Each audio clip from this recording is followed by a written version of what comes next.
Nós chegamos ao final do relatório da CPI, tem em torno de 3.800 páginas, onde narra com riqueza de detalhes tudo o que havia, e nós chegamos à conclusão que haviam 4 ONGs principais que agiam nas demarcações indígenas, que era o Conselho Indigenista Missionário, que fazia a mobilização e o financiamento e a posterior fiscalização dos pedidos de demarcação. Eles mobilizavam as comunidades indígenas para fazer as invasões de áreas privadas e depois os pedidos de demarcação. Ficamos surpresos porque, na medida que recebíamos documentações, investigações, nós vimos que havia um financiamento internacional dessas ONGs e, principalmente, o Instituto Socioambiental praticamente administrava, o que nos surpreendeu, o tal de Fundo Amazônia. Nos defrontamos com o Fundo Amazônia, não entendemos o que era, fomos investigar e descobrimos que era um fundo criado por decreto do então presidente Lula dentro do BNDES, dirigido praticamente a financiar os projetos apresentados por essas ONGs. Os recursos vinham principalmente da Noruega, em sua maior parte, da Alemanha, dos Estados Unidos e, inclusive, da própria Petrobras. Os valores eram assombrosos. Se não me engano, na época, o Fundo Amazônia dispunha de em torno de 2 bilhões de reais para fazer toda esta militância. Na área de assentamentos do INCRA, outras ONGs e entidades é que faziam essa organização. Era a Comissão Pastoral da Terra, era a Federação dos Trabalhadores da Agricultura e era o Movimento dos Trabalhadores Sem Teto. Eles, basicamente, eles escolhiam, junto com os servidores do Estado, áreas particulares para serem invadidas, mobilizavam e treinavam determinados grupos para que fizessem a invasão. Essas pessoas invadiam as áreas e, a partir desse momento, o INCRA entrava e a Advocacia Geral da União dizia que a área, em verdade, era irregular, as pessoas não recebiam a reintegração, porque a Justiça ficava em dúvida se a área era da União ou não, ou se era particular. E, a partir disso, essa área era loteada. Se uma área comportava, imaginamos lá, 50 lotes, eram criados 100 lotes e eram distribuídos para lá 100 grupos familiares. Só que essas famílias para os quais eram postos, em nome dos quais eram postos esses lotes, elas não eram as mesmas pessoas que estavam lá na área.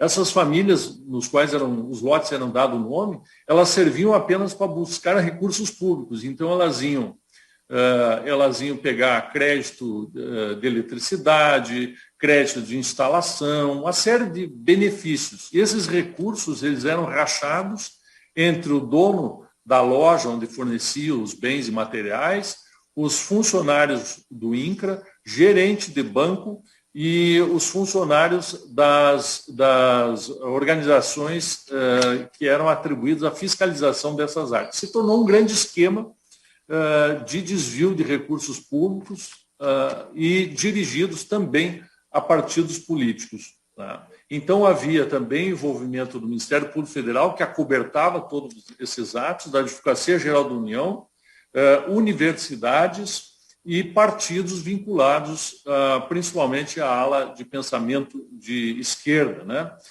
Além disso, quando nós quebramos o sigilo, pedimos a quebra do sigilo dessas ONGs, houve uma blindagem pelo Supremo Tribunal Federal. O ministro, então presidente do STF, Ricardo Lewandowski, deu, se não me engano, foram 8 liminares proibindo a quebra do sigilo das ONGs para nós identificarmos como é que se dava o financiamento. Também vimos que havia uma ligação entre áreas de assentamento, áreas quilombolas, áreas indígenas e unidades de conservação, fazendo praticamente cinturões ligados uns aos outros. Né? Uma das conclusões da CPI era de que essas terras deveriam ser tituladas imediatamente, todas as terras, para os seus ocupantes, né? O que aparentemente vem sendo feito agora pelo governo federal, principalmente pela ministra Tereza Cristina, pelo que eu tenho notado, de fazer a titulação das áreas, porque senão fica um processo sem fim. O assentamento se inviabiliza, aí troca os ocupantes, aí buscam os créditos, fazem as fraudes e não termina nunca. Cria um sistema ilícito de financiamento de ONGs e de partidos e de políticos, né? Nesse processo de estatização, uma coisa que chocou foi a conclusão que nós chegamos, que o Estado, talvez o Estado mais rico do país, que é o Pará, ele já tem 70% da sua área estatizada. Ou é unidade de conservação, ou é assentamento que não foi titulado, ou então são reservas indígenas. Resta no Pará apenas 30% de disponibilidade do seu território, sendo que desses 30%, por ser região amazônica, ele tem que fazer uma área de preservação de 80%, restando no total do Estado, em torno de 8% do Estado para que haja produção. Para vocês terem uma ideia, hoje no país, segundo dados da Embrapa, nós já temos 37% do território nacional ou sendo unidade de conservação, ou sendo reserva indígena, ou sendo assentamentos do INCRA. Para vocês terem uma ideia do tamanho disso, toda a área de produção agrícola do Brasil, ela não chega em torno de 7%, não chega a 8% do Brasil.